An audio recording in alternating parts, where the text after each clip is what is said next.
Accueillons l'ex-membre du Congrès de Géorgie, Jack Kingston, et l'ex-porte-parole israélien, Eylon Levy. Merci de nous rejoindre. Merci. Lily, bonjour, ravi d'être... Eylon, grâce au président Trump, le cessez-le-feu entre Israël et le Hamas a commencé aujourd'hui.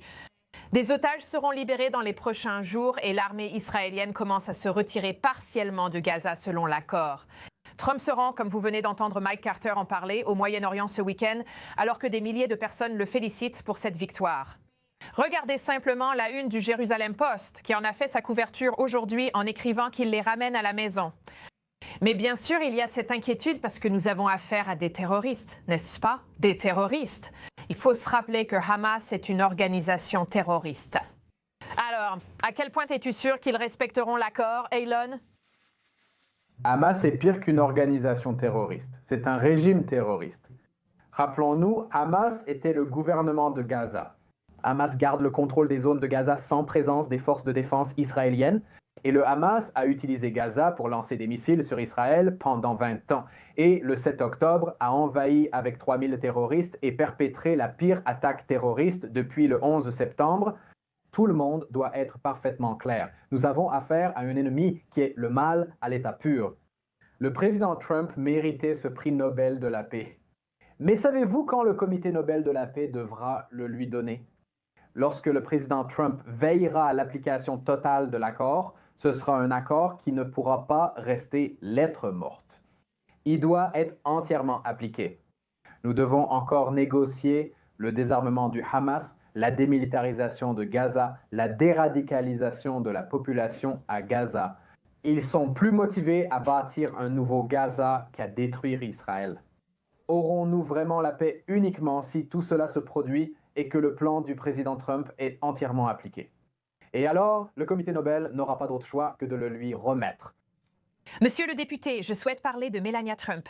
Elle s'est exprimée il y a peu au sujet du conflit entre l'Ukraine et la Russie, détaillant un nouveau partenariat avec le président russe Poutine pour sauver les enfants ukrainiens.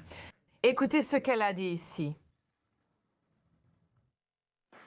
Ma représentante travaille directement avec l'équipe du président Poutine pour garantir la réunification en toute sécurité des enfants avec leurs familles entre la Russie et l'Ukraine. En fait, 8 enfants ont retrouvé leur famille au cours des dernières 24 heures. D'habitude très discrète, elle reste une mère attentive à ses enfants et tente de les rassembler. Quel est votre avis sur cet effort, monsieur le député? Cela montre son cœur, comme vous l'avez dit, elle est discrète. Elle n'essaie pas d'exposer son cœur sur scène ni de se mettre sous les projecteurs. Elle fait cela discrètement, mais les statistiques sont vraiment terribles. La plupart seront d'accord pour dire qu'il y a au moins 19 500 enfants qui ont été capturés par les Russes, des enfants ukrainiens, et ils sont placés dans une série de camps, d'orphelinats et d'établissements. Mais il n'y a rien de plus démoralisant que d'enlever des enfants à une population. Des organisations non gouvernementales estiment que ce nombre pourrait atteindre 35 000 enfants. Donc, le fait que la première dame s'implique à ce niveau avec Poutine, je pense que c'est très positif parce que cela va non seulement, espérons-le, réunir les enfants avec leurs familles, mais ce sera aussi un pas vers la fin de ce conflit horrible. Si la paix revient au Moyen-Orient, le président pourra se concentrer davantage sur la Russie et l'Ukraine. C'est vrai. Il pourrait maintenant jouer les médiateurs. Il est probablement sur le point d'assurer la paix là-bas en Ukraine, Eylon. Malgré tout, il a négocié 8 accords de paix en 9 mois et pourrait atteindre un 9e. Il n'a pas obtenu le prix Nobel de la paix aujourd'hui. Comme mentionné, il a été décerné à la chef de l'opposition vénézuélienne. Eylon, je veux que tu écoutes ce qu'a dit la présidente du comité Nobel à propos de cette décision. Écoute ça. Dans la longue histoire du prix Nobel de la paix, je pense que ce comité a vu toutes sortes de campagnes médiatiques.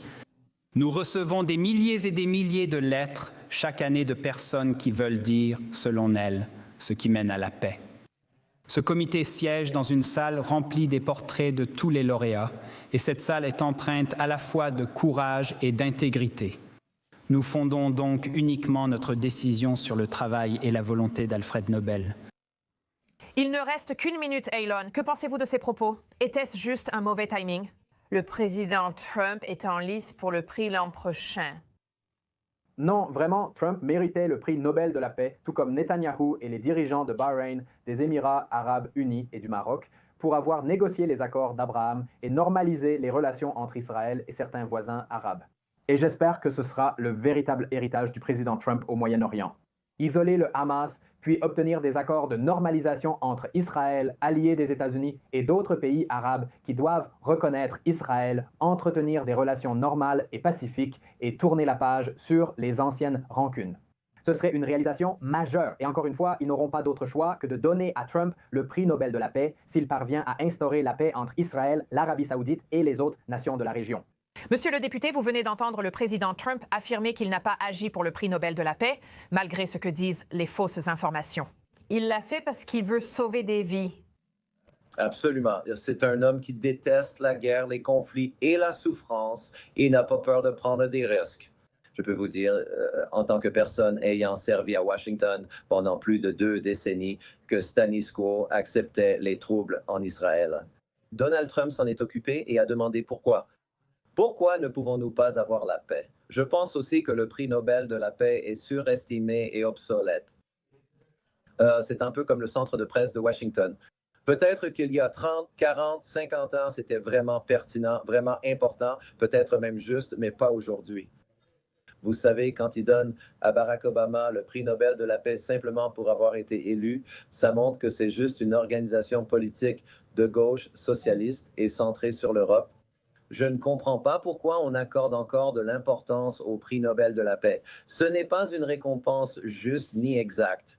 Eh bien, au moins, le lauréat a eu assez de bon sens pour le dédier au président Trump. Messieurs, nous devons nous arrêter là. Merci beaucoup à vous deux de nous avoir rejoints. Merci. Comme toujours.